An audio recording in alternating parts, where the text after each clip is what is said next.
New York. Everybody give it up for John Fox. All right, thank you guys. It's great to be out on the West Coast in LA because a couple of months ago I was out in Atlantic City, New Jersey. Yeah, if you've never heard of or been to Atlantic City, New Jersey, picture if Vegas was a person that sold heroin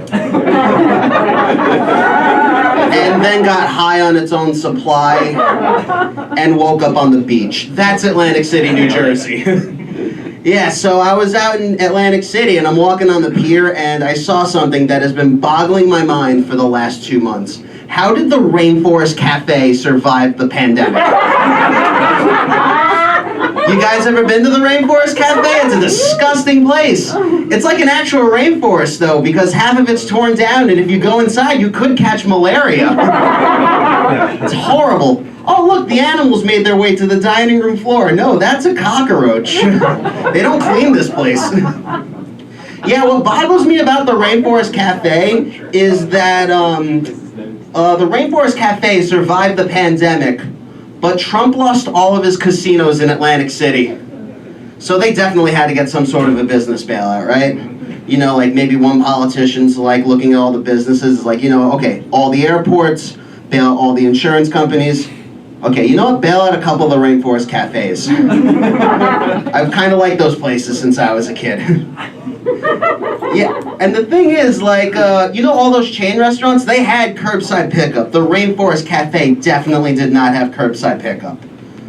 I would love to know what that would look like, though. You know, someone just drives up by the Rainforest Cafe, and then the guy's bringing out the food. Like, the guy probably just looked at him and just went, you know what, just tell your kids to eat in the backyard. It's the exact same thing. It's the exact same thing. We got dirt here as well.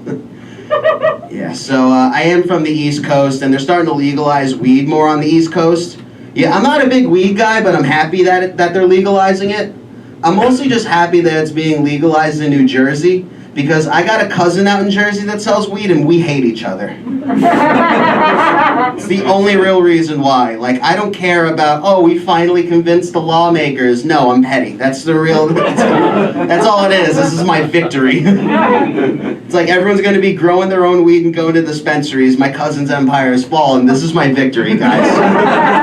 I have won. Yeah, and the thing is, like, I come from a white trash family, and, like, my cousin's, like, a very violent, angry person. Like, he starts fights with people. Whatever you're doing in your life, my cousin automatically assumes you're trying to be better than him. Like, that's what he tries. Because, like, I remember one Christmas, he got so drunk, he shoved me and went, oh, you're gonna make me laugh, Mr. Big Shot? And I'm just like, okay, that's a weird thing to happen on Christmas. Like, the thing is, like, I don't think I'm better than my cousin because I'm doing this. Do I think I'm better than my cousin because I've never been fired from a union job? Yeah, I think I'm better than my cousin for that, obviously. Like, how do you get fired from a union job? Aren't they supposed to protect you? You know, like, did the boys just get together one day in the construction site and just went, you know what, I know we gotta get the boys back to work, but we can't work with this guy. Like, this guy is an idiot, he's high all the time. Yeah, I do got a lot of family in unions, if you couldn't tell from my voice. And the thing is, like, one thing I've noticed about union workers is they've always talked about unions like that's what they wanted to do since they were a kid.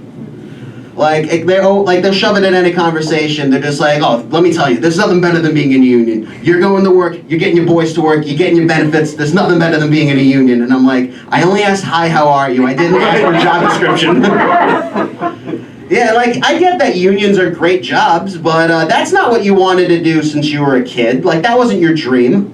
Like there's never been a first grade class that has been like, oh, I want to be a doctor, I want to be a fireman, I want to work when I get older, that's what I want to do when I get older. Alright, I'll leave you guys with this. I'm an alcoholic, anyone else? Alright, just me, perfect. I'm the only one struggling. Yeah, and like, here's the thing, like, you guys ever get so drunk you made an Ashley Madison account? Alright, that's also just me. I'm doing crazy shit. Like, here's the thing, I think alcoholism comes from like how you grew up and like who you surround yourself by. Because a few years ago I was in Ireland and I learned how to drink Jameson for the first time in my life without coughing. Yeah, and what you're supposed to do, you're supposed to swirl the glass around, inhale the scent of the whiskey, and sip slow. And as I'm doing this, I remembered this is not how I first learned how to drink whiskey. I first learned from a guy in a tank top shouting at me to stop being a bitch. That's how I first learned how to drink whiskey. It was always a guy in a tank top, a backwards hat. He thought being a DJ was going to be a cool career. We've all met this guy. He's not doing well, guys. You guys have been a good time. Thank you for you guys very much.